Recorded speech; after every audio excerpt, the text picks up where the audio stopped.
Hey everybody, it's your old pal Chuck, and I'm back with another review. And today we're continuing our look at Legacy. Evolution is a mystery. Boom, boom. I'm sorry. Legacy Evolution, the core class, and we're rounding out our look at the Wave 1 with Soundblaster and Dinobot Sludge. I got these courtesy of Amazon.com. Yes, for whatever reason, Slag was shipped separately from Sludge. No idea why, but as far as I know, they are available now. Although all of actually that first wave of Legacy Evolution is available, but the shipping dates are all over between the end of January and the beginning and middle of February.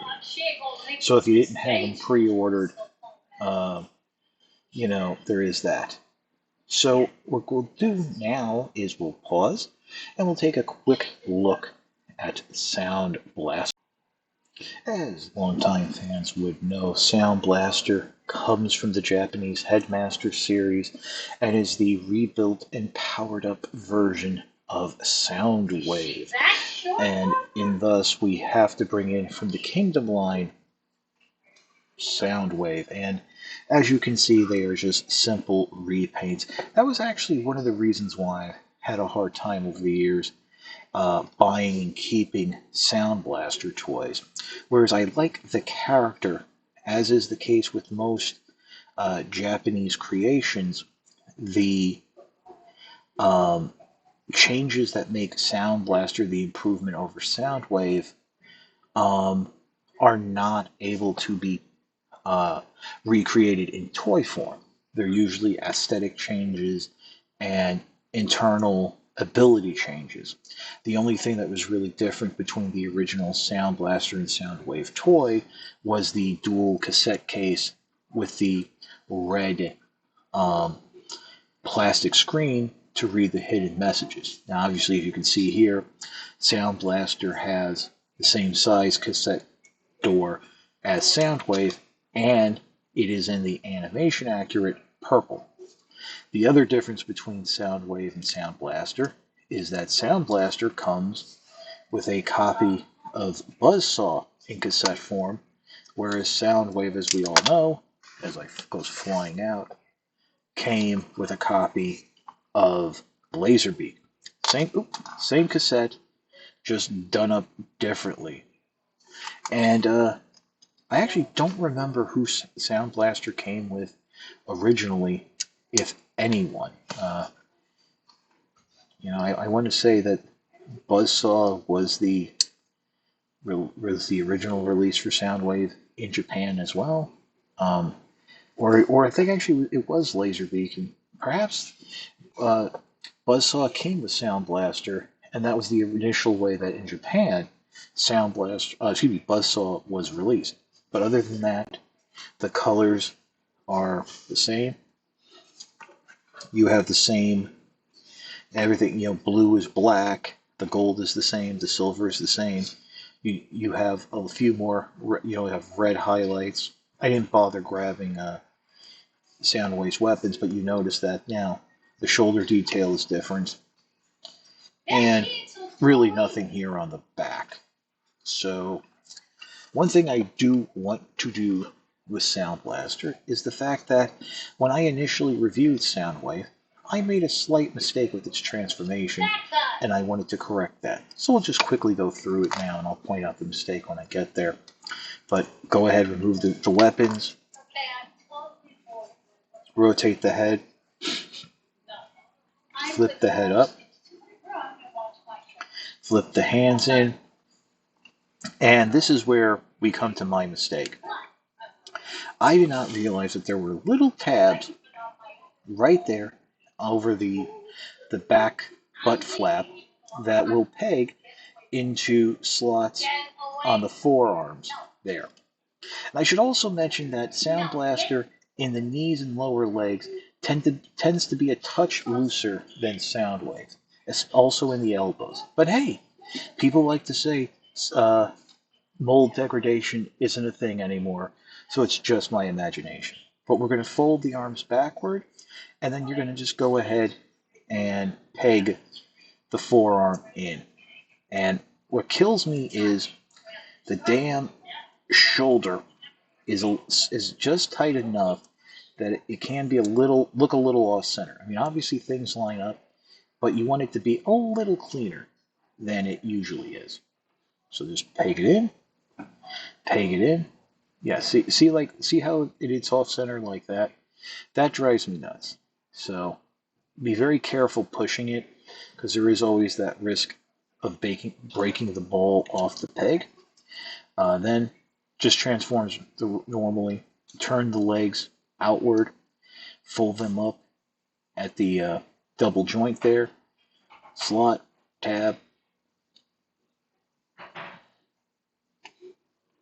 There you go. Slot, tab, there you go. And then fold the feet up. Some people will leave them flat because they don't like the ends here pointing up. I don't like having the open space there. So there's that.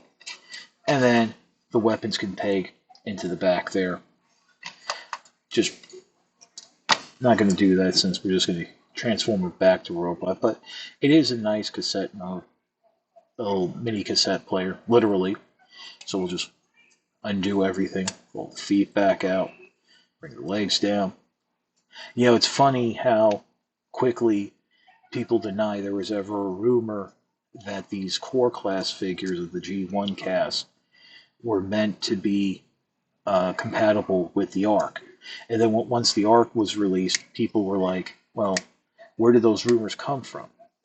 You know, whoever said that, and how they magically disappeared off the internet, since it was wrong, and obviously there was no way they could be compatible since the Ark was just not that size.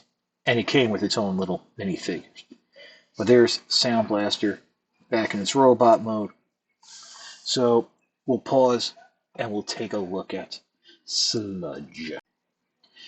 Okay, so we're going to start off with Sludge right here, and it's Apatosaurus, Brontosaurus mode. I don't know. It seems to me it changes day to day. Unfortunately, this is not as fun of a mode as Slag.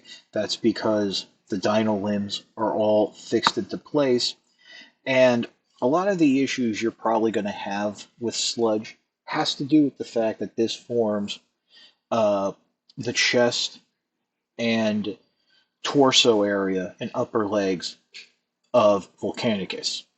So, you know, concessions had to be made, but let me just tell you, in hand, it's not that bad.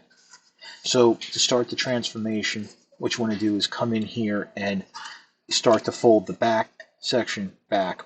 And what you'll do is you'll kind of split it in half and fold those legs out and separate them, which will allow you to straighten the legs out. Then what you want to do is bring the dinosaur head back.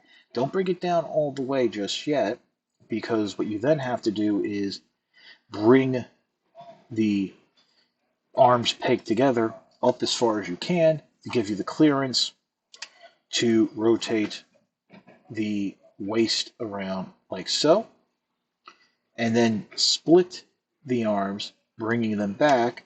They will go all the way here, and at this point you'll have the room and clearance to bring the Apatosaurus head down. And it just basically sits there like so. Bring the arms down like that, and here we have Sludge in its robot mode. Now, obviously, it's just standing here looking at it, it's not that bad. What gets it to be a little much is when you start moving the figure, especially the legs, as you realize that the legs are really connected above the cod piece here at a higher hip joint, and that the knees are where the legs would traditionally connect. Now, I think the cod piece there does a good job of covering it up, and you can pose the figure in such a way as to cover some of the some of its movements and, the gapping, and maybe I'm not doing that good of a job, but you can do it. It actually doesn't look that bad. But let's be honest, Sludge has a purpose here, a higher calling, if you will, and that higher calling is to combine.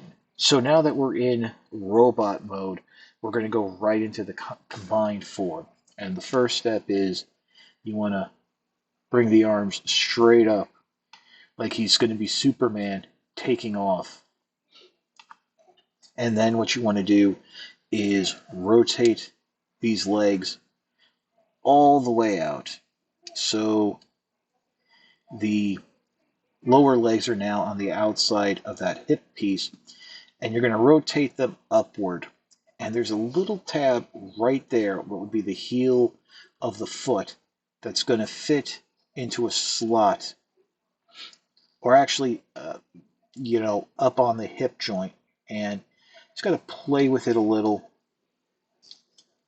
to get it in, just like that. You might want to slide it in from the side, and here you have its combined form. Now, one thing I will recommend that the instructions don't is bringing the arms out ever so slightly, because we're going to go ahead and bring Slag in. Now, with Slag, you want to make sure you have the tail section removed, and you want to have these fins pushed as far forward. Now, one thing I kind of forgot to mention when I was viewing Slag, if you have a problem with the rear section here holding together in dinosaur mode, make sure you press it as tightly together till you hear a click, but also make sure you have it pushed all the way down that it clicks into place. That might help. So now what we're going to do is we're going to take this tail section and this post here that is on the outside, we're going to peg into Sludge's chest, and you'll notice now 2 holes in the shoulder, the hole right there, and you'll notice the 3 holes here on Slag, and you're just going to drop it in just like so, peg everything together. The hinge there with Slag's head fits nicely into that groove, so peg it in. And now what we're going to do is on the inside of the arms of Sludge, there are holes that are going to peg onto the posts on the side of the dinosaur mode. And as you do that, you're going to want to push back onto the fins, because the fins have pegs themselves that are meant to snap into the fist holes underneath Sludge's hands. And that can be a little tricky, because I think because of the pain tolerance,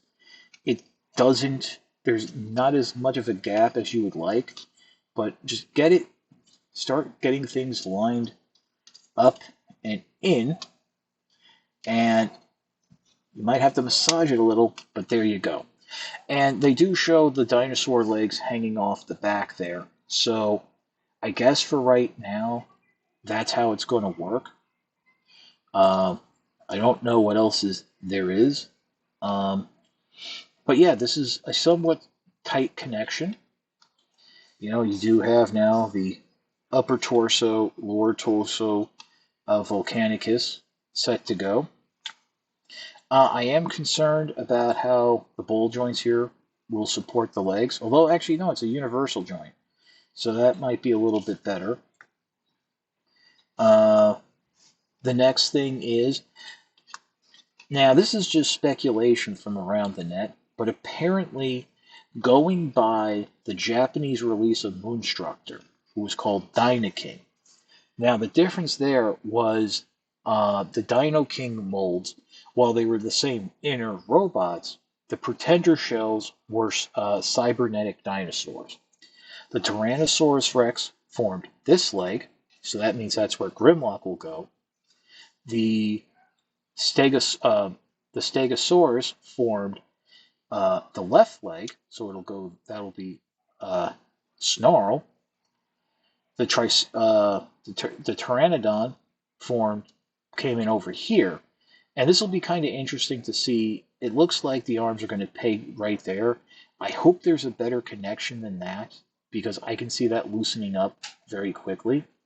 And then the ankylosaurs. We're getting an ankylosaurus as the sixth member of the team fitted right over there. So I think when all is said and done, Volcanicus will be about Voyager sized. I do hope that with the next releases, we do get some weapons that can combine to a weapon for Volcanicus, because that'll be very boring otherwise. But so far, I do feel this is a very solid connection, and I am curious to see how the limbs come together. So, I think that's about it. So we'll pause, and we'll come back with my final thought. I had to do a little fun thing here where we got the Soundblaster writing Sludge.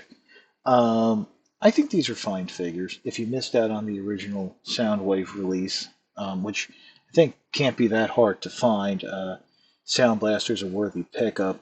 But unless you are a real Japanese fan, or there's really no reason to pick up the repaint. It is looser in some areas, uncomfortably tighter in others. It's just, not a mold that unless you're really into it, it is a double pickup. Sludge, yes, suffers greatly in both dinosaur and robot mode due to being a part of a combiner, but I think it does what it does well enough. And let's be honest, if you want to do Volcanicus, uh, you kind of need Sludge. And even if, and let's be honest, Hasbro can pull something where we won't get Dino King, Moonstructor, what have you, if these don't sell as well. So there is that. As I said in the beginning, I got these off of Amazon. They are available there now, so if you're interested in picking them up, do so. That's about it for the review. If you like this review, like, comment, and subscribe. While I will always appreciate the views, your likes, comments, and subscriptions help to communicate to YouTube through the algorithms that my channel should be exalted and held upon high. If you want to make the ultimate sign of support, I do have a Patreon. It is www.patreon.com/chuckdog1999. All I ask for is $1 a month, $12 a year. No thrills, no tears, no special rewards. All you're doing is helping me help you to bring figures like this to you, as well as keeping up the infrastructure of the channel. But as I always say, if you can't do the $1 a month or $12 a year, recession, inflation, I get it. Your views are more than thanks enough. Patreon is just a cherry on top of an already generous sundae. With all that being said, this is your old pal Chuck for Soundblaster and Sludge. We will see you next time.